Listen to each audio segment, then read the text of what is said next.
ఇక తెలంగాణ భవన్లో BRS working president KTR మాట్లాడుతున్నారు. ఇప్పుడు లైవ్ చూద్దాం. ఆనాడు ఉత్పత్తి అయ్యేది మీరు అప్పచెప్పినాడు, మేము దిగిపోయేనాడు మరి మొత్తం చూసినట్టయితే ఓన్లీ వరి నేను చెప్పేది, మిగతా పంటలు కాదు.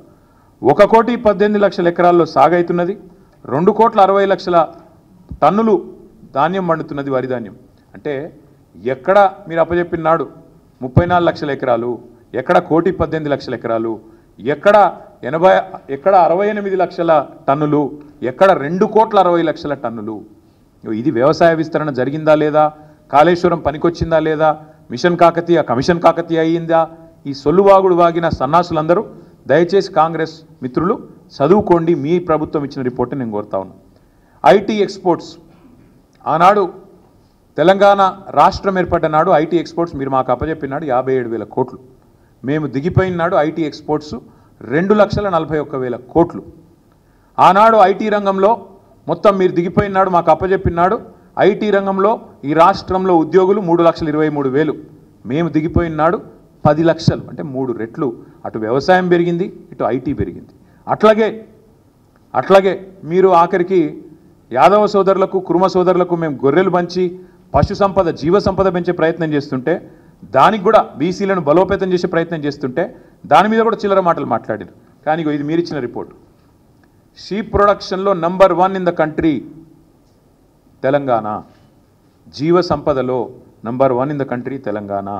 అట్లాగే మీరే మాట్లాడినారు, మేము ఈరోజు కమిషన్ కూడా ఒకటేసినారు, పవర్లో కూడా ఏదో జరిగింది అని, విద్యుత్తులో కూడా ఏదో జరిగిందని. కానీ మళ్ళీ మీ రిపోర్టే చెప్తుంది మీరు మాట్లాడిందంతా శుద్ధ తప్పు అని.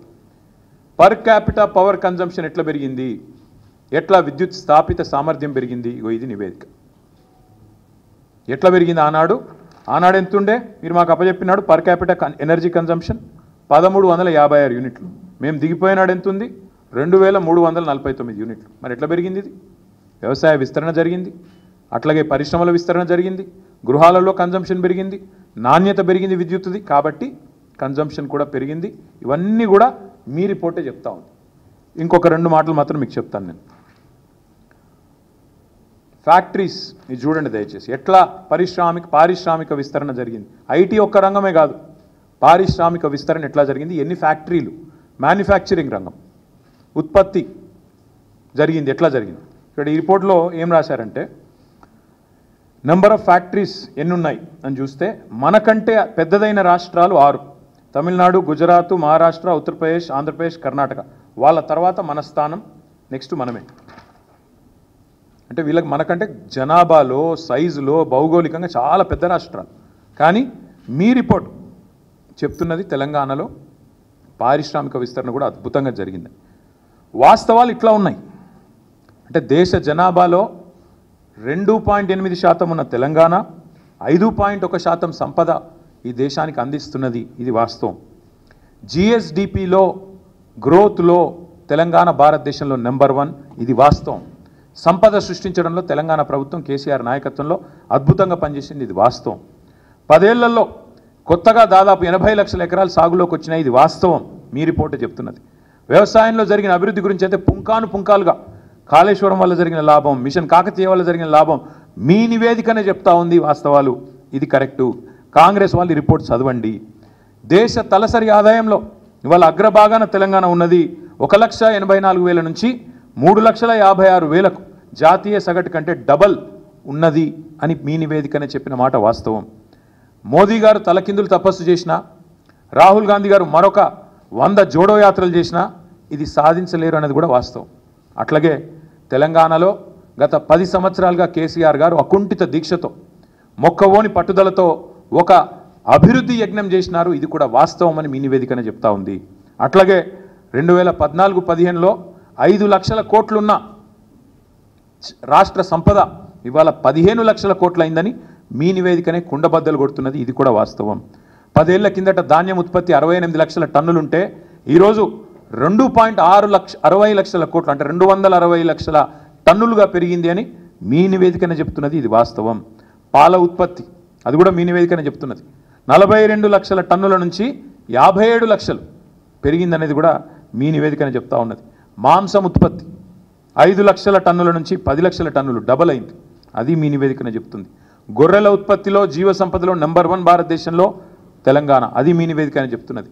ఇన్లాండ్ ఫిషరీస్లో భారతదేశంలో నెంబర్ 1 తెలంగాణ, అది కూడా మీ నివేదికనే చెప్తా ఉన్నది. ఇట్లా అన్ని రంగాలలో సర్వతోముఖాభివృద్ధి సాధించింది తెలంగాణ, ఇది వాస్తవం.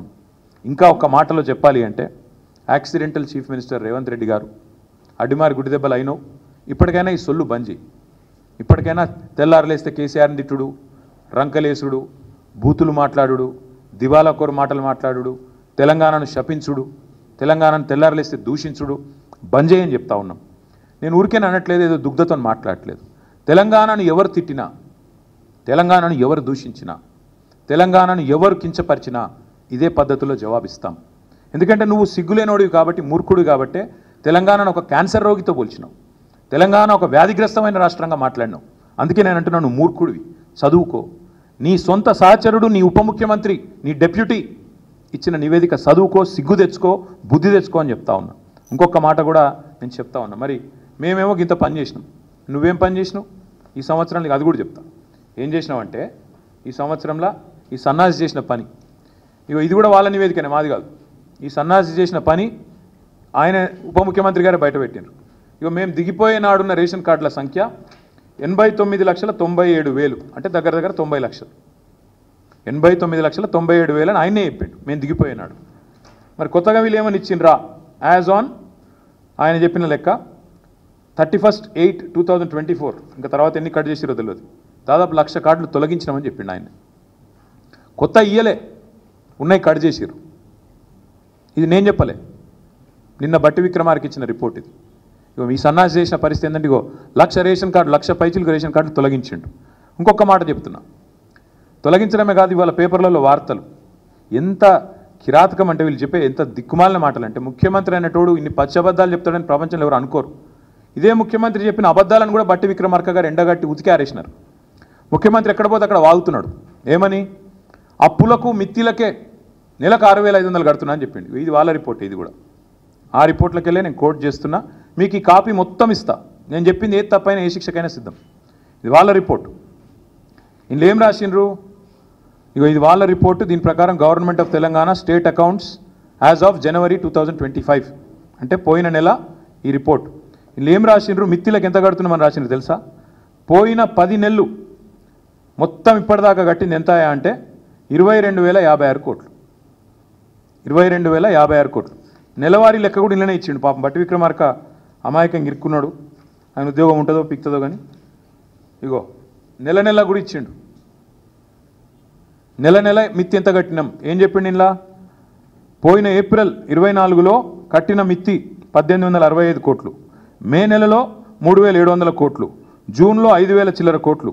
ఇట్లా ఓవరాల్గా మన్నించాలి, ఏప్రిల్లో 1,865, మేలో 1,864, జూన్లో 2,200, జూలైలో 2,200, ఆగస్టులో 2,304 కోట్లు, సెప్టెంబర్లో 2,689 కోట్లు, అక్టోబర్లో 1,965, నవంబర్లో 1,928, డిసెంబర్లో 2,475, జనవరిలో 2,499, మొత్తం కలిపి 10 నెలలకు గాను కట్టింది పోయిన ఏప్రిల్ నుంచి మొన్న జనవరి దాకా 22,000 కోట్లు, అంటే నెలకు 2,200 కోట్లు.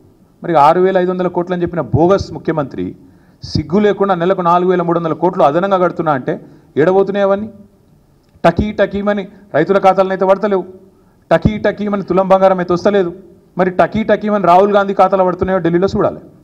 గింత అబద్ధాలు, గింత పచ్చి అబద్ధాలు, గింత దిగజారుడు బజారు భాష ముఖ్యమంత్రి మాట్లాడొచ్చా? గిన్ని అబద్ధాలు చెప్పొచ్చా? మిత్తి 6,500 కోట్లు అని ముఖ్యమంత్రి చెప్తాడు, లేదు 2,200 కోట్లు అని ఉప ముఖ్యమంత్రి గారు విడుదల చేసిన నివేదిక చెప్తా ఉంది. ఇగో ఇది వీళ్ళ వాస్తవ రూపం. ఇంకా దారుణం ఇదొకటి, ఇంకా దారుణమైన విషయం చెప్తాను. వీళ్ళు ఎట్లా చెప్తారంటే ఏదో మిత్తులు బాగా అయిపోయినాయి, రాష్ట్రం అప్పుల పాలైందని దిక్కుమాలిన మాటలు మాట్లాడతారు. మాకు వాళ్ళు అప్పచెప్పిపోయిన నాడు, ఇది వాళ్ళ గ్రాఫ్, ఇది కూడా నాది కాదు. మాకు వాళ్ళు అప్పచెప్పిపోయిన నాడు మిత్తిల విషయంలో, మిత్తిలు as percentage of interest as percentage of SOTR, అంటే రాష్ట్ర ఆదాయం ఎంత, దానిలో మిత్తిల శాతం ఎంత.